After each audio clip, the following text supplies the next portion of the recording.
The frontier war between the Terran Union and the Valari Accord had lasted so long that entire generations on both sides grew up knowing only the shadow of conflict.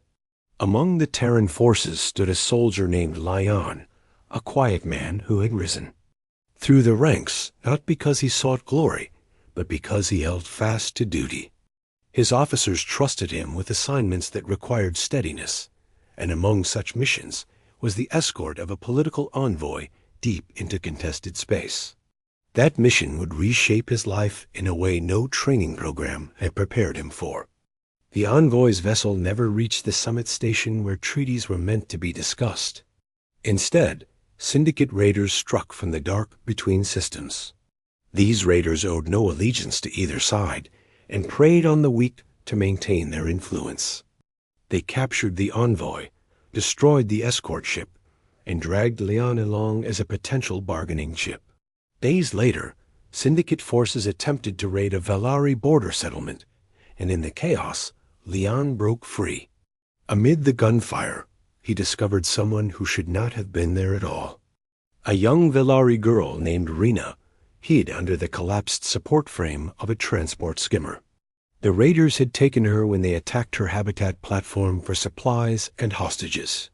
Terrified and alone, she clung to the twisted plating while smoke drifted through the settlement. Leon saw her and did not hesitate. Though she belonged to an enemy people, she was only a child. He lifted the frame with scorched hands, pulled her out, and carried her toward safety. The settlement militia fell back behind a ridge, and as they retreated, Leon shielded Rena with his armor. Plasma bursts rained around them, scorching the ground, but he never let go. When the militia spotted him, they almost fired upon him until they realized he protected one of their own. He surrendered without resistance, placing Rena gently on the ground before raising his hands. He expected imprisonment or interrogation. What came instead was confusion. The settlement's commander demanded to know why a Terran soldier would risk his life for a Valari child. Leon gave a simple answer. He said that children were not the enemy. The commander had no counter to that truth. Rena remained silent for long minutes before she touched Leon's arm and whispered thanks. The militia chose not to separate them yet, for she clung to him in fear. In time, a transport arrived to take the survivors to a secure station. Leon traveled with them under guard while Rena refused to leave his side. Her presence forced the guards into a reluctant tolerance. The station's administrator made arrangements to send messages to Rena's family. Leon waited in a holding room that smelled of ionized metal, watched by 2 armored guards. Each hour, Rena visited him, carrying pieces of fruit or small treats offered by the station crew. Her shy kindness softened even the wary glances of the guards. 3 days later, a Valari diplomatic shuttle docked. From it stepped Commander Halia, Rena's mother and a respected figure in the Accord. Her posture radiated authority, yet her eyes betrayed worry. She walked straight to her daughter and embraced her before turning to face Leon. Halia asked for a private conversation, and the guards allowed it. She studied Leon with careful eyes. She had read the reports and confirmed them with her daughter.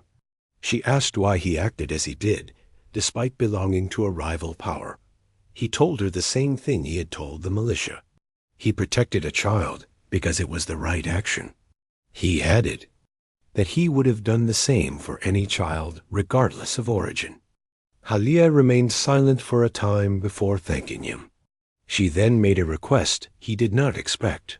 She asked him to accompany them to the Accord capital so she could ensure he received proper recognition and safe passage home. Leon hesitated, unsure whether he should trust an officer from the opposing side. Rena solved the matter by taking his hand. Halia noted the gesture with a faint smile and assured him of his safety. They departed the next morning aboard the shuttle. The journey took 2 days through folded space corridors. During that time, Rena asked questions about the Terran Union, and Leon described wide cities, sky lanes, and the brilliant arc fields above the oceans. Helia listened quietly, occasionally adding her own perspective. The more she listened, the more she understood that he was not a typical frontline soldier. He spoke with care, weighing each answer, choosing empathy over suspicion. Upon arrival at the Accord capital, Leon expected to be ushered to a distant corner and processed as a foreign detainee. Instead, Helia led him into her own residence. She told him he would remain under her personal supervision until diplomatic officials determined how to return him safely. Rena cheered at the decision, claiming she wanted to show him every balcony view and every garden walkway. Halea's residence overlooked a river of pale silver water that shimmered beneath bioluminescent vines. Leon stayed in a guest wing, where the walls displayed shifting patterns that calmed the senses. Despite the beauty, he remained alert, unsure whether he should feel honored or trapped. Yet neither Helia nor Rena treated him as a prisoner.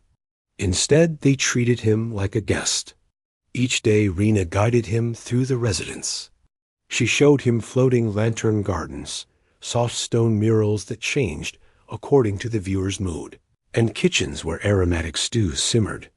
Leon answered her endless questions while noting every courteous detail Helia offered.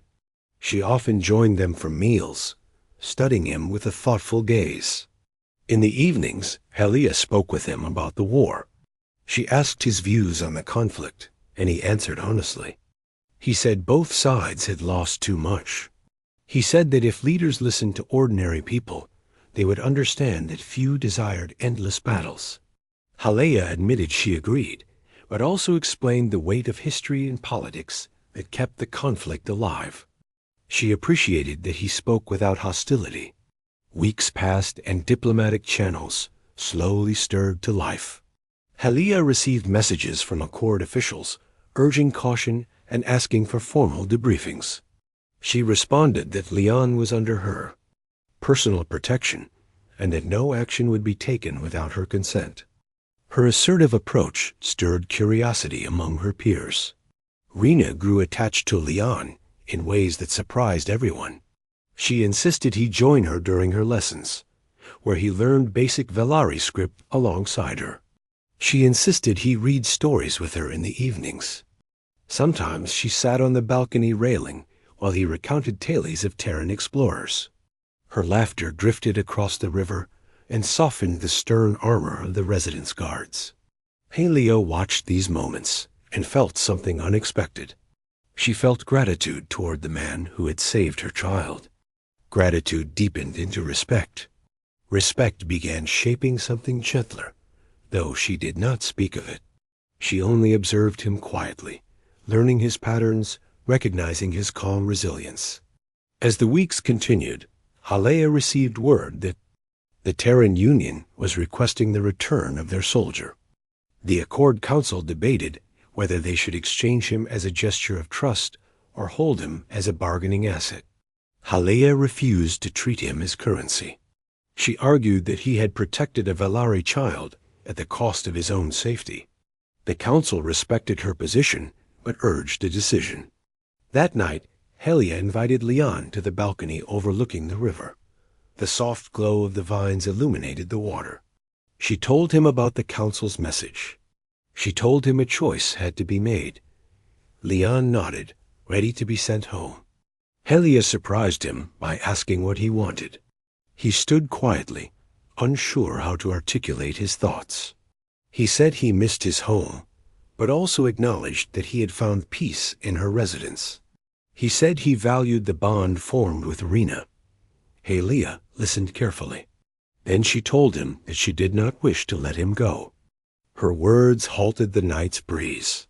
She explained that Rena had not smiled in such a carefree way for a long time.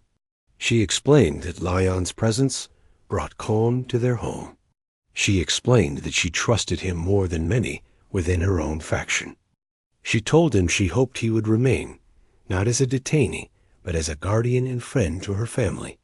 Leon hesitated, torn between loyalty to his home and the quiet connection he had formed here. Halea assured him that if he wished to return, she would arrange it without delay. She offered the choice freely. She asked only that he consider what future he truly wanted. Leon spent the night walking through the residence gardens. He remembered the battles he had fought, the comrades he had lost, and the loneliness that followed each deployment. He compared that with the warmth of Rena's laughter and the calm strength of Halea's presence. By morning, he made his decision. He found Halea in the atrium, where morning light filtered through crystal leaves. He told her he wished to stay. She accepted the answer with a gentle nod, though her eyes brightened in a way she did not attempt to hide. Rena ran to him, cheering at the news. The months that followed marked a new chapter for them. Halea petitioned the council to grant Leon honorary residency. After lengthy debate, the council approved, citing the extraordinary circumstances. Leon began training with Accord peacekeepers, offering Terran tactical insight while learning Valari defensive principles. His knowledge helped strengthen border patrols and reduce syndicate raids. Rena continued her studies and often declared she had the best guardian in any star system. Halea resumed her diplomatic duties, yet made certain she returned home each evening to share a meal with her daughter and the man who had become part of their household. Their dinners grew well,